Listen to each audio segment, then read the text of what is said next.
Hello, this is Xbox Ahoy, and this is the 12th episode of my Black Ops 2 attachment guide. In this episode, we're covering the ACOG Sight. A long-standing, long-ranged optical option, the ACOG has been present in the series since Call of Duty 4. Named for the real-life Advanced Combat Optical Gunsight manufactured by Trijicon, the ACOG appellation refers to a variety of firearm sights that provide a magnified view from 1.5 times to 6 times, depending on model. In-game, the ACOG is available for the assault rifles, LMGs, sniper rifles, and the Crossbow.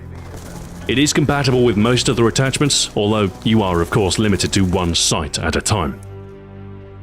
The ACOG has a few distinct effects, the most obvious of which is an elevated level of zoom when aiming with an ACOG-equipped weapon. Zoom level for the attachment is the same across the board, for all weapon classes regardless of innate zoom.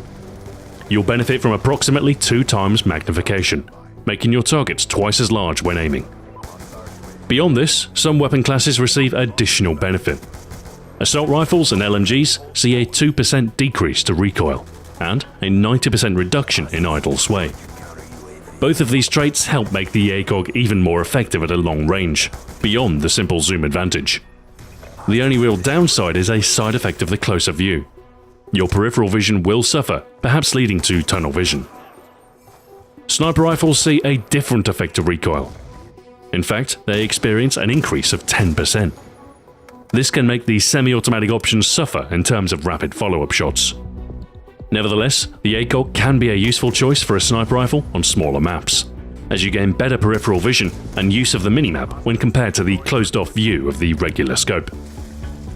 So for most weapons, the ACOG can be useful. It turns the assault rifles and LMGs into viable long-range weapons, and the sniper rifles become more effective at a middle range, ideal for a scout sniper class. The ACOG's default reticle is a familiar red chevron, with the tip of the inverted V marking your point of aim. It's a perfectly serviceable indicator, and there's no real reason to switch to another, except for aesthetic preference. 50 kills with the ACOG unlocks the so-called precision reticle, a bright green cross that offers great target contrast, but with thick crosshairs that might hamper accuracy at range. 100 kills nets the Ranger reticle. A hollow blue circle circumscribes your point of aim, with a useless graduated line above. Next, with 200 kills, is the target range drop, an amber collection of 4 vertical dots with the top indicator enclosed in a circle. From Ranger and target range drop to the confusingly similar Ranger drop, unlocked with 300 kills with the ACOG. Possibly the most precise reticle on offer, a single red dot marks your point of aim, with a superfluous range-finding line underneath.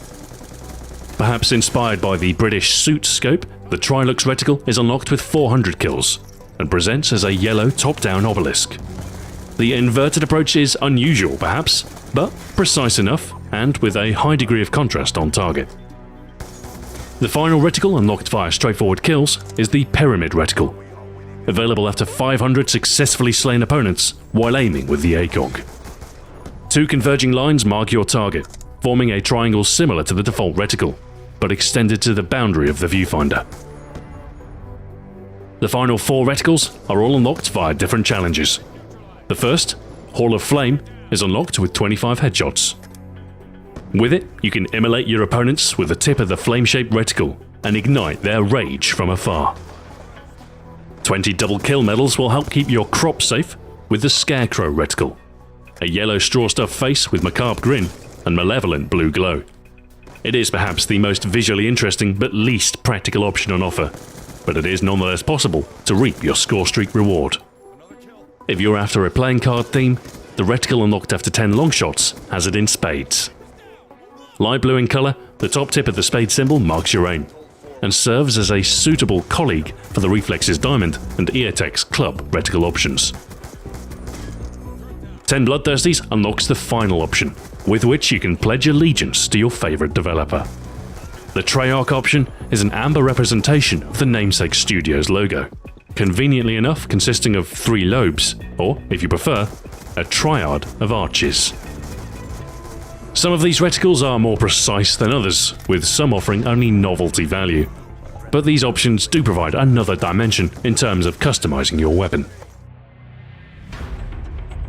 The ACOG scope is a great long-range optic, and while it is less flexible than some offerings, it does confer a useful recoil reduction as well. It's a great choice for assault rifles or LMGs with high range damage, as with the better view on target, you'll be able to better direct your fire to take advantage of this long-range stopping power. The recoil reduction means you can fire slightly faster at range with a single shot weapon, and burst fire weapons will see tighter groupings, resulting in better one-burst potential. It can also be a great choice for the sniper rifles, despite the recoil increase. A better sense of your surroundings can work well with these semi-automatic rifles in an aggressive forward position. However, you might want to avoid this attachment unless you plan on specializing in a ranged role.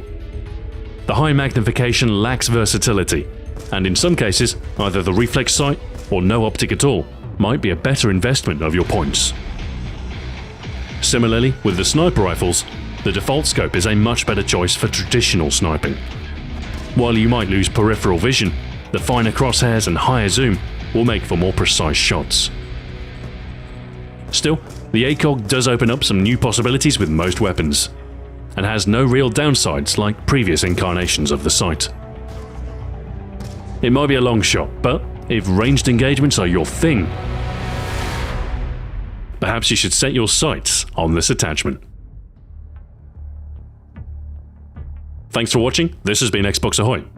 Join me for the next attachment guide, when I'll be covering the foregrip.